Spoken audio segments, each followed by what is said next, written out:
Look around. Everywhere you turn, happiness is demanded of you. Corporate emails end with cheerful emojis. Motivational posters shout, "Choose joy." Politicians speak of national happiness as if sadness were treason. Social media bombards us with curated bliss, sunlit vacations, gym victories, promotions dressed up as personal triumphs. We have moved from a world where happiness was a private hope to one where happiness has become a public mandate. A smile is no longer simply a feeling, it is a social duty. But philosophers and psychologists remind us this is a dangerous illusion. Nietzsche ridiculed the obsession. Man does not strive for happiness, only the Englishman does that. Freud warned that civilization itself breeds discontent. Epicurus advised tranquility, not endless cheer. This film is about what happens when positivity itself becomes oppressive, when the smile becomes a chain, and happiness is no longer freedom, but tyranny. Toxic positivity is the denial of real emotion. It silences grief with slogans. It tells the anxious, "Don't worry, just think positive." It tells the mourning, "At least they lived a good life." It tells the exhausted worker, "Others have it worse, be grateful." The problem is not encouragement, it's invalidating reality. When we treat sadness as defect, we force people to perform joy even as they crumble inside. As Freud once said, "Unexpressed emotions will never die. They are buried alive and will come forth later in uglier ways." Suppression leads not to peace, but to eruption. Depression, breakdown, or a quiet, festering bitterness Nietzsche named Ressentiment, the poison of the soul when anger and sorrow are never spoken aloud. Toxic positivity is not comfort, it is a form of control. Happiness today is not just a feeling, it's a product. A trillion-dollar global industry sells us positivity, self-help books, meditation apps, wellness retreats, motivational seminars. Companies market workshops on positive thinking as productivity hacks. Barbara Ehrenreich in Bright-Sided called this a mass delusion. She showed how relentless optimism blinded America to reality, from cancer patients told to smile through treatment, to Wall Street traders ignoring risk before the 2008 collapse.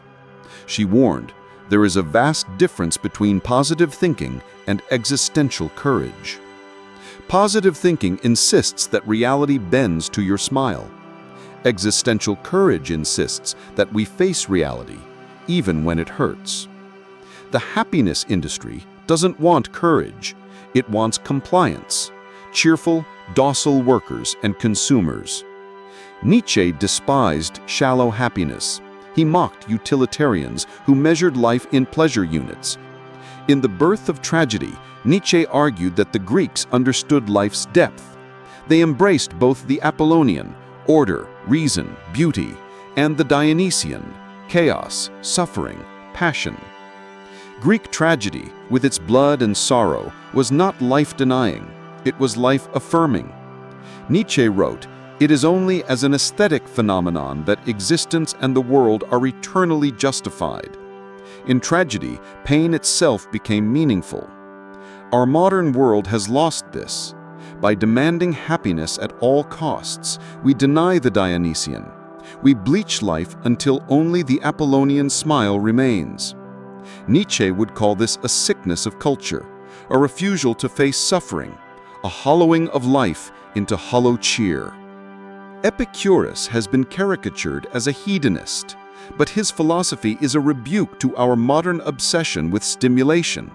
In his letter to Menocius, he wrote, "Happiness is man's greatest aim in life. Tranquility and rationality are the cornerstones of happiness." For Epicurus, joy was not the ecstatic high of constant cheer. It was ataraxia, serenity, calm of mind, absence of fear. He urged us to seek simple pleasures, friendship, freedom from unnecessary desires. True happiness required moderation, honesty with oneself, and acceptance of life's limits. Contrast this with today's corporate positivity. We are told to be relentlessly upbeat, endlessly productive, always smiling. Epicurus would shake his head. This is not happiness, but anxiety in disguise, the desperate chase for an unreachable emotional high. Freud shattered the illusion of endless joy.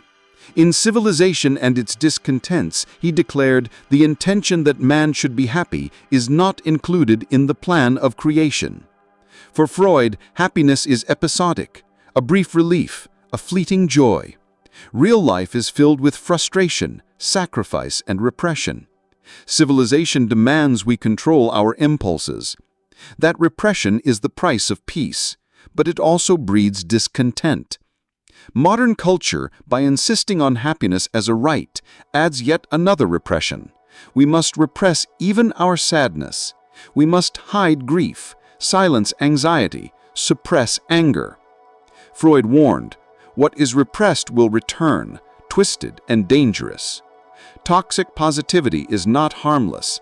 It is fuel for breakdown. Governments now measure happiness like GDP. Bhutan pioneered gross national happiness. The UAE appointed a minister of happiness in 2016. On the surface, this sounds benevolent. Who would oppose happiness? But what if unhappiness becomes dissent? What if saying, "I am not happy," becomes political subversion? George Orwell warned of regimes that demand ideological conformity. Our age risks a softer tyranny. Not Big Brother is watching you, but Big Brother wants you to smile.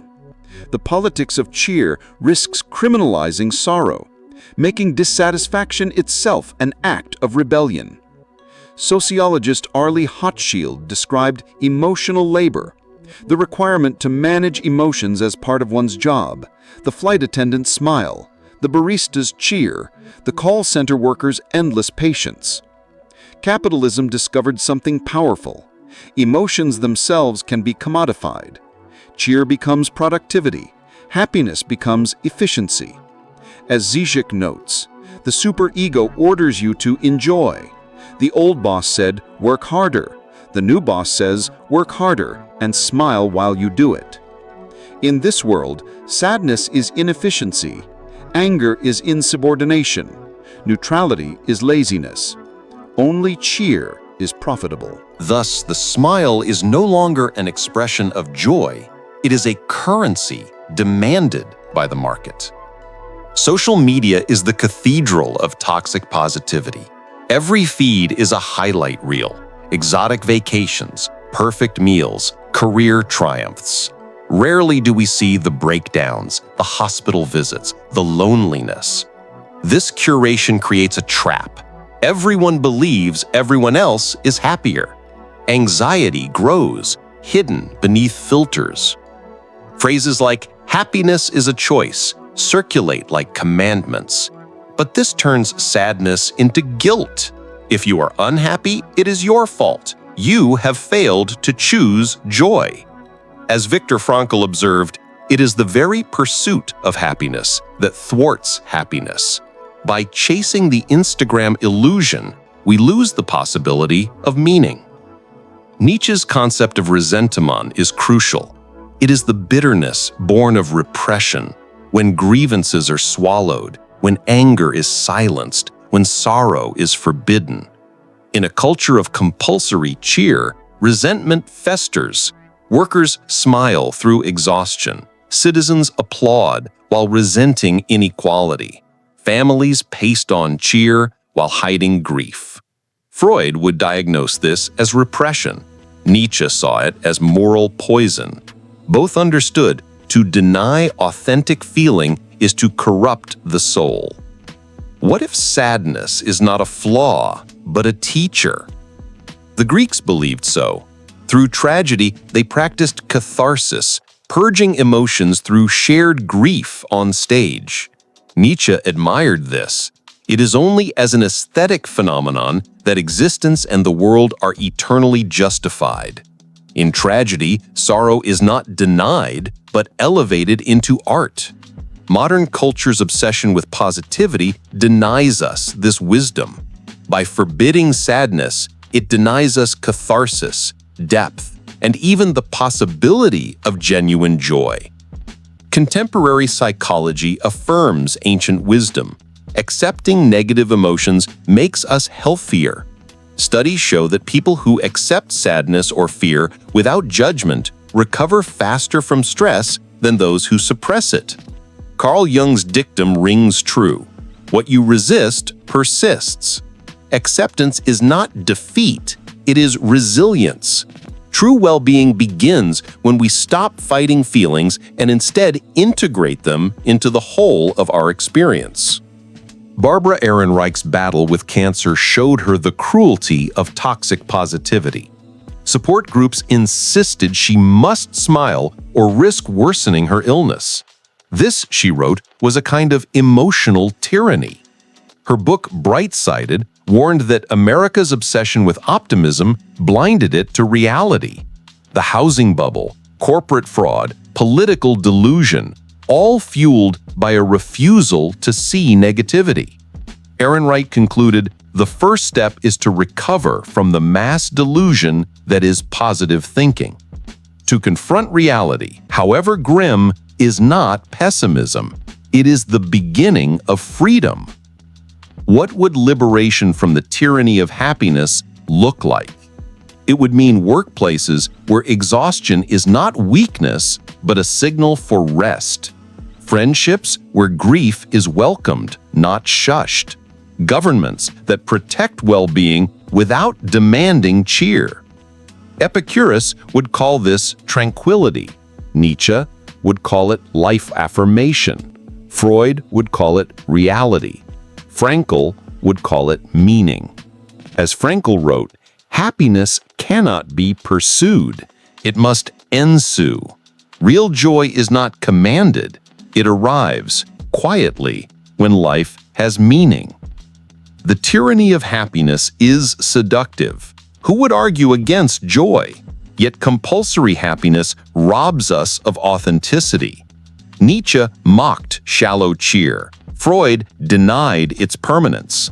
Epicurus sought calm, not frenzy. Ehrenreich unmasked its delusions. Frankl taught that meaning, not happiness, guides life.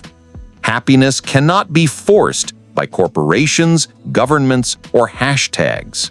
It emerges only when we embrace the full spectrum of life, its sorrows and its delights.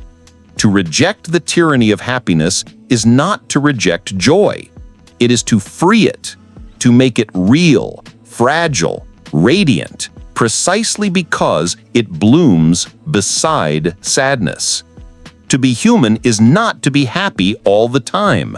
To be human is to feel it all.